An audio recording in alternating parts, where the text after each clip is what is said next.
वालेकुम, मैं शाहिद हुसैन हूँ। इस वक्त एफबेरिया ब्लॉक 7 में मौजूद हूँ। मेरे अकबी हिस्से की तरफ 90 है और मदनी मस्जिद है। इसके अलावा अगर इस तरफ बात करें तो फिदाई हॉस्पिटल के साथ साथ मुक्का चौक और आगे जाकर आयशा मंजर का इलाका पड़ता है। और ये जो इलाका पीछे देख रहे हैं ये है ईसा गोट का।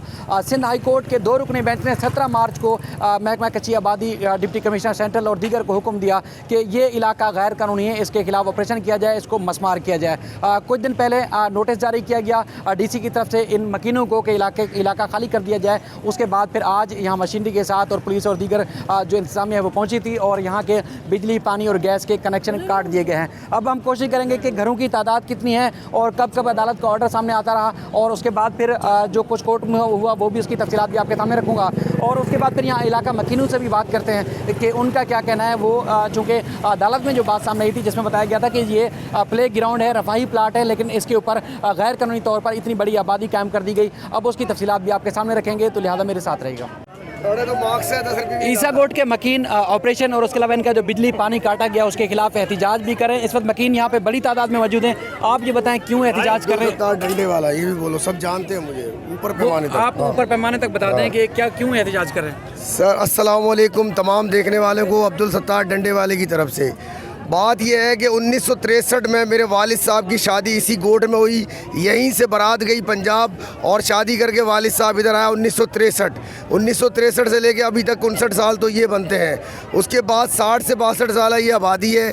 इसके ख़िलाफ़ जो बिल्डर माफिया होता है, जैसे कि एक पहले बहुत पुरानी जमात थी, वो यहाँ पे मकान बनाने की कोशिश कर रही थी कि हम यहाँ पे जो है वो 120 गज़ की कटिंग दे के लोगों को बंगले बनाकर बेच दें। हम 62 साल यहाँ रह रहे हैं। पाकिस्तान अगर 85 साल से हुआ है तो 62 साल हमें यहाँ हो गए। हमने हिंदुस्तान जब छोड़ा, पाकिस्तान में आए तो सबसे पहले हमारा घूमते फिरते ठिकाना सिर्फ यही था और जब से लेके अब तक 62 साल हो गए हम इसी आबादी में मुकीम हैं और हमने आज तक किसी को यहाँ तकलीफ़ नहीं दी, आज तक किसी को परेशानी नहीं दी। यहाँ पे बच्चा था पैदा हुआ, यहाँ जवान हो गया। दरख्वास्त में कहा गया हाई कोर्ट में कि ये प्ले ग्राउंड की जगह है, पार्किंग की जगह है, यहाँ पर कब्जा करके बना दिए गए हैं मकान।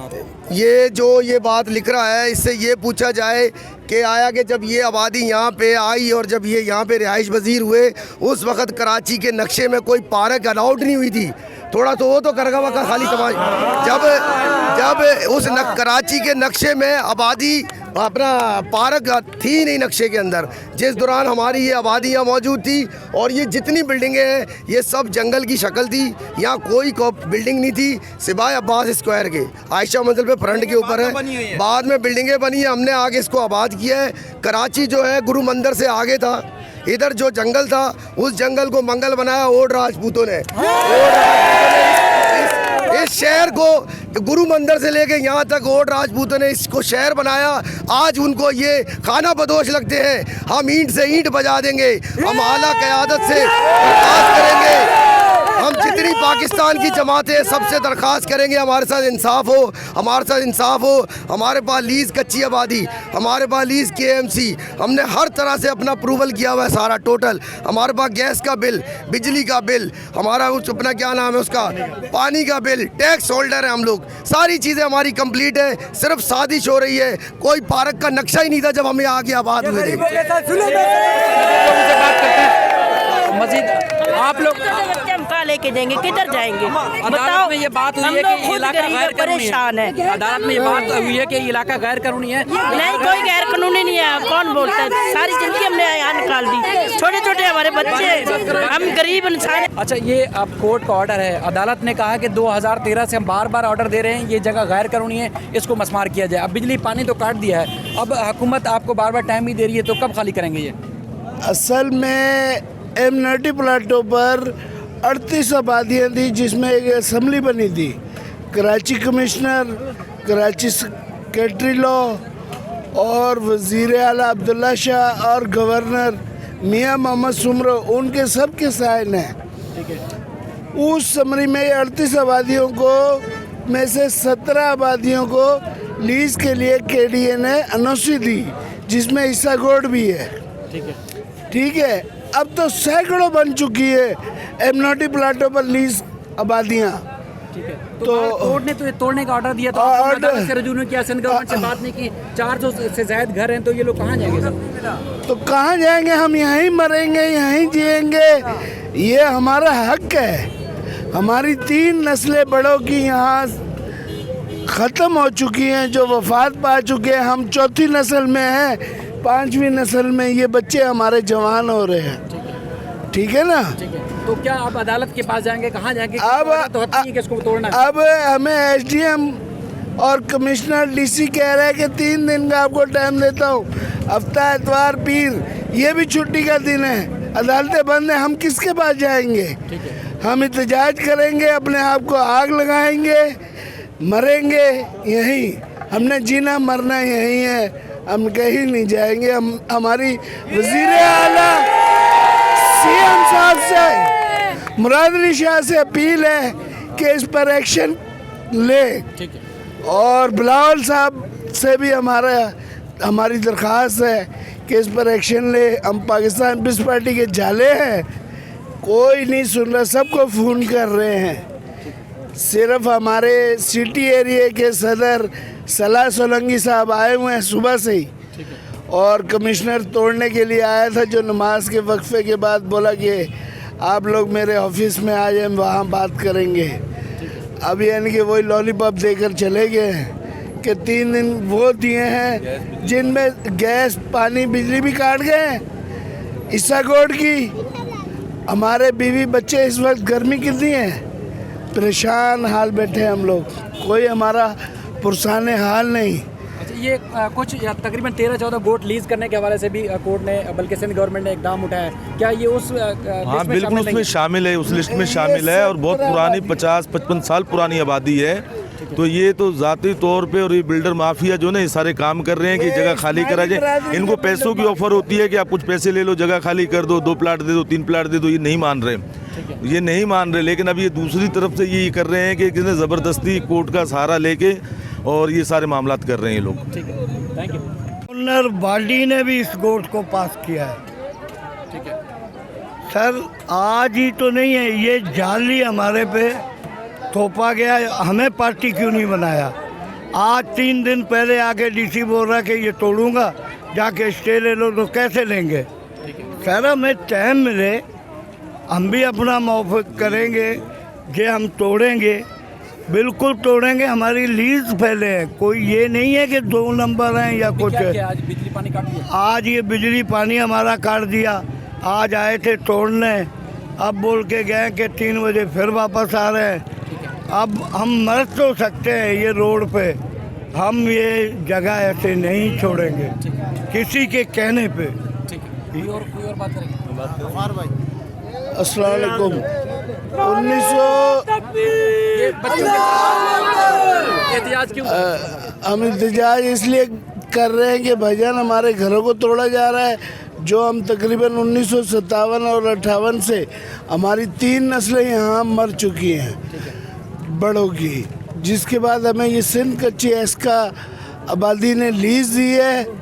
और उसके बावजूद यहाँ इस्माइली बरादरी के और कुछ बिल्डर माफिया के लोग हैं, उनके अपने प्रोजेक्ट बन रहे हैं, और वो सब हम पर थोप रहे कि जी ईसाकोट में प्रोजेक्ट बन रहे हैं।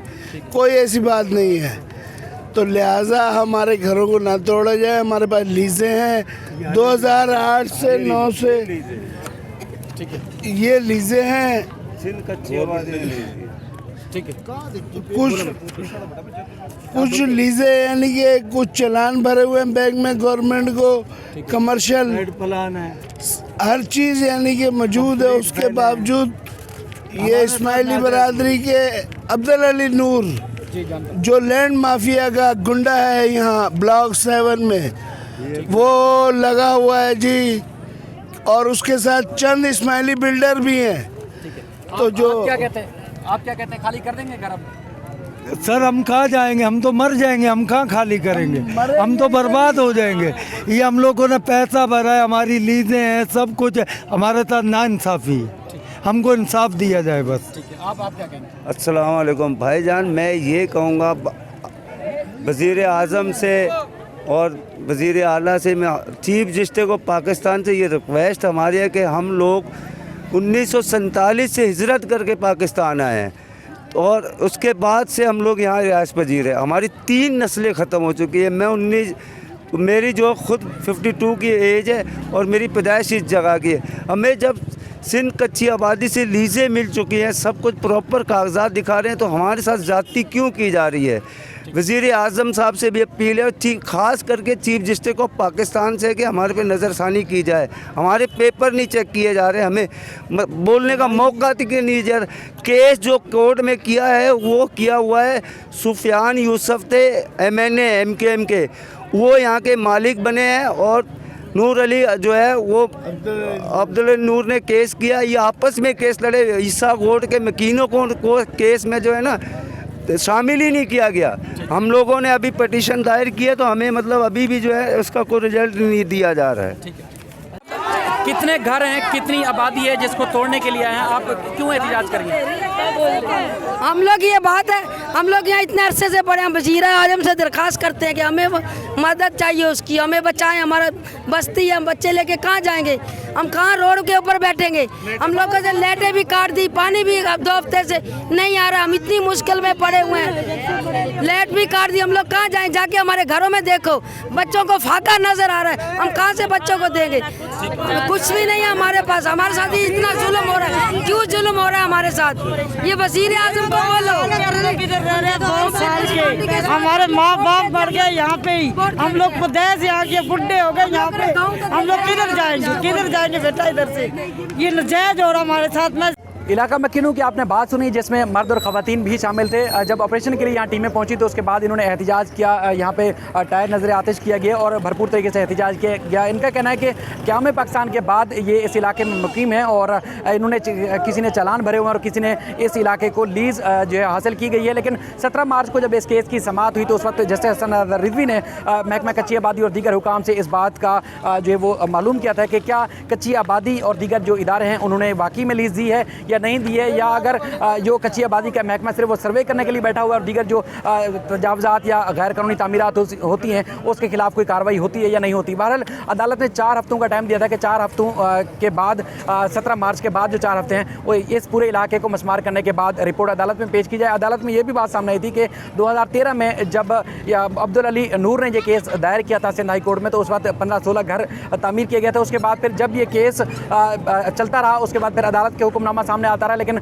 आबादी बढ़ती गई और अदालती अहकामात पर अमल दरामद नहीं किया गया है। लेकिन इलाका मकीन कहते हैं कि इनके पास दस्तावेजात भी हैं और अब 3 दिन का टाइम दिया गया है। अगर इनको 3 दिन के बाद अगर मोहलत मिल जाती है तो ये अदालत से रजू करेंगे। लेकिन हुकूमत सिंध से भी ये 12 अपील कर रहे हैं कि इनका जो इलाका है उसको लीज चूँकि पहले हासिल हो चुकी है और दीगर आबादियों से ये पुराना तरीन इलाका है, तो लिहाजा इनके जो मामला हैं उस पर नज़रसानी की जाए। मज़ीद अदालत में भी ये केस आएगा और उसके बाद फिर जो इलाका मकीनों के साथ साथ जो दरख्वास्त गुजार से भी मैंने खुद फ़ोन पर बात करने की कोशिश की, उनका कहना है कि ये लोग जो है यहाँ के जो मकीन हैं उनसे इनको थ्रेट्स हैं, इसलिए वो कैमरे पे आकर यहाँ सामने आके बात नहीं करना चाहते। वो यहाँ से इस इलाके से दूसरी जगह शिफ्ट हो चुके हैं और जो कुछ अदालत में हुआ वो मैं पहले डिस्कस कर चुका हूँ। उन्होंने खुद बताया कि उनके साथ ये सारा मामला है, ये प्ले ग्राउंड की जगह है और पार्किंग की जगह है। यहाँ पर उनका कहना है कि गैर कानूनी तौर पर ये तामीरात की गई इस गोट के अंदर। मामला अदालत में है। अब दोनों तरफ से हमने मौके आपके सामने रखने की कोशिश की, मज़ीद भी इस सिलसिले में अपडेट करेंगे।